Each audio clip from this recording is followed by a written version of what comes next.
What's going on here? What do you have? A lot of beautiful cars. This is a midweek get-together. Midweek get-together for car enthusiasts? Car enthusiasts, for nice people, nice cars. How many cars are here? Right now, there's about 240, 250. My goodness. Santa Clara, California, right off of El Camino. Right. At about, what, 800 El Camino Real? Something like that? About, yeah. Right by the Boston Market? Right, Boston Market. And how long you been here? This is our 6th year. That's the one thing I don't Yeah, and this is the last meeting of this season. Last meeting, it goes from March to the first Wednesday in March to the last Wednesday in October. And so the first Wednesday in March, we're going to start this up again in 2012? In 2012, the date is the 6th. The 6th. Which is the first Wednesday. Fantastic. So, what are these people about? They're about, What makes them different from everyone else? Because most people don't have cars like this. well, the people that has cars, Wednesday evening, it gives them a chance to get out of the house. All there is reruns on TVs anyway. Gives them a chance to get out, have a nice conversation with the nice people that's here, and they have a great time. Just talk about their cars, this car, and that car, and some other car. And there's something about a raffle going on here? Yes, we have a raffle. So you're giving away some of these cars? No. Oh, okay, all right. The raffle costs you $1 a ticket. Uh-huh. And every cent of the money goes back to the people in $50 pots. In other Oh, words, my goodness. If we have $200, there's 4 winners at $50 apiece. Man, I'll tell you, this would put the lottery out of business. You better chance of winning here than anywhere else. Yeah, the people has a good time with it. They enjoy it. Well, thank you very much, Fred. Okay, thank you. I'm going to go around and take some pictures of these cars and the people that allow it and put it up on YouTube. Sure. And let's see what we can get going. Okay, thank you. My pleasure. Thank you.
a 1930 Ford, original Henry Ford Ford Roadster.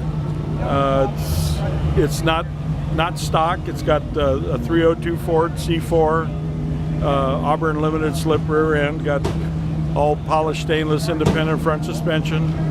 How long have you been working on it?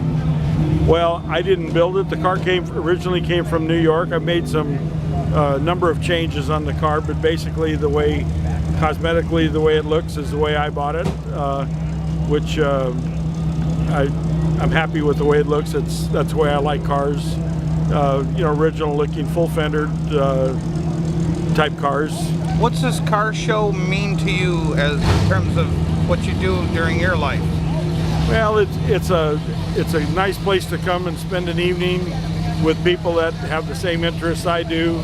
Car people are car people. Yes, they have an appreciation. It doesn't matter if it's a 34 Ford or 55 Ford or a 60 Oldsmobile. I mean, older cars are older cars, and I appreciate them all. And there's different degrees of what they've done to them, but they're all nice. Have you ever won any of the door prizes? No. No. Not that lucky. Well, it's a beautiful car. It's beautiful from all corners, all sides. It's artwork. Yeah, I know a lot of people like the front end with the chrome and the lights and with the horns and that look and everything. And I've always liked the early 30s cars. 32. I've got a 32 Roadster also. I've got a 33 Ford sedan delivery, and this 34 and a 65 Riviera. Well, congratulations on having some beautiful cars. Well, thank you. Appreciate you taking your time and your interest to show. Oh, we appreciate you bringing it. We wouldn't get to see this. This is, collectors' art that they bring it out and share with the public, as opposed to the mega rich holding Michelangelo's things. Well, it's not a concourse, but it's close. Our version of a concourse. Well, thank you very much. Thank you.